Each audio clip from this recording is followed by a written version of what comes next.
जय हिंद। तो देखिए, आप सभी के लिए आईटीबीपी की तरफ से एक और जो नई रिक्रूटमेंट है, इसका ऑफिशियल नोटिफिकेशन आउट हो चुका है। यह है आपका आईटीबीपी का ऑफिशियल शॉर्ट नोटिफिकेशन आपके कांस्टेबल ट्रेड्समैन की जो नई वैकेंसी हैं उसके बारे में।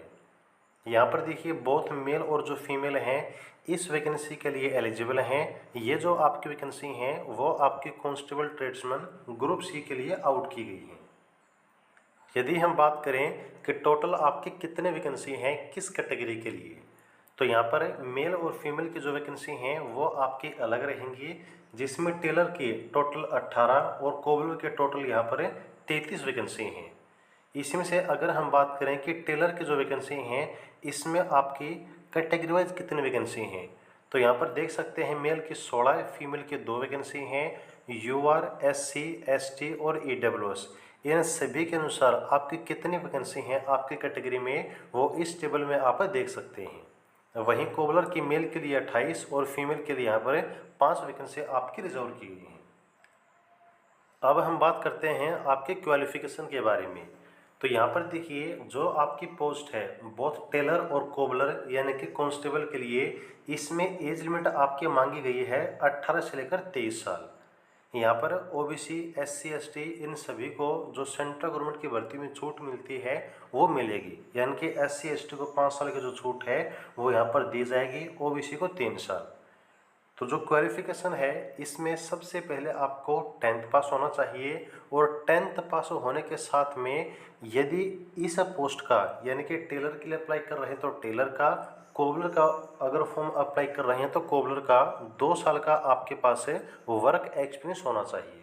मान लेते हैं आपके पास 2 साल का वर्क एक्सपीरियंस नहीं है, तो यहाँ पर 1 साल का जो आपका आईटी का सर्टिफिकेट है वो अगर आपके पास है, प्लस में 1 साल का एक्सपीरियंस है, तब भी इस वैकेंसी के लिए आप एलिजिबल होंगे।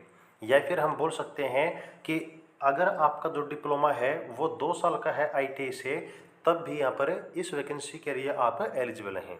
कहने का मतलब है या तो 2 साल का एक्सपीरियंस हो, या 2 साल की आईटी हो, या फिर 1 साल की आईटी 1 साल का एक्सपीरियंस, इनमें से कोई भी एक क्वालिफिकेशन होने पर इस वैकेंसी के लिए आप फॉर्म फिल कर पाएंगे।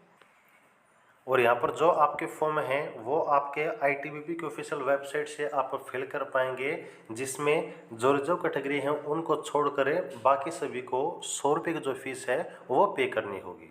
जो भी आपकी जानकारी है वो इस ऑफिशियल वेबसाइट से आईटीबीपी से आप चेक कर पाएंगे। और यहाँ पर आपका सबसे इम्पोर्टेंट स्टेप है आपकी सिलेक्शन प्रोसेस।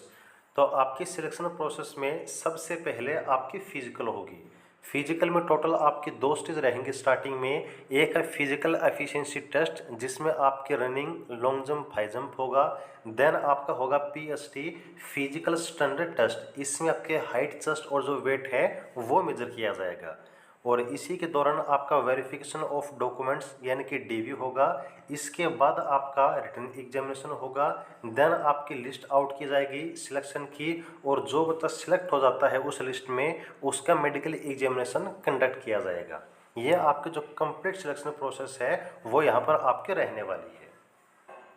अब यहाँ पर सबसे इम्पोर्टेंट पॉइंट है कि इस वैकेंसी के फॉर्म कब से स्टार्ट होंगे। तो यदि वैकेंसी के लिए आप एलिजिबल हैं और इंटरेस्टेड हैं तो फॉर्म को आप फिल कर सकते हैं 20 जुलाई 2024 से। लास्ट डेट आपके रहने वाली है 18 अगस्त 2024। तो ये आपका जो नोटिफिकेशन आया है आईटीबीपी की तरफ से, उसके बारे में कंप्लीट जानकारी आपको हमने दे दी है। इसके अलावा फिजिकल में आपका कंप्लीट स्टेज, कंप्लीट प्रोसेस क्या रहेगा, रिटन एग्जाम का पैटर्न क्या रहेगा, कैसे आपको चीज़ें एग्जाम में देखने को मिलेंगी, इन सब के ऊपर जो है अलग से आपको हम वीडियो बनाकर प्रोवाइड करा देंगे जैसे ही डिटेल्ड ऑफिशियल नोटिफिकेशन आउट होता है। ओके, तो यदि आप इस वैकेंसी के लिए जो है तैयारी करना चाहते हैं तो अभी से स्टार्ट कर दीजिएगा। जो भी आपकी भर्ती की अपडेट होगी वो टाइम से आपको हम प्रोवाइड कराते रहेंगे। तो आगे के लिए जुड़े रहिएगा और चैनल को सब्सक्राइब कर लीजिएगा। जय हिंद।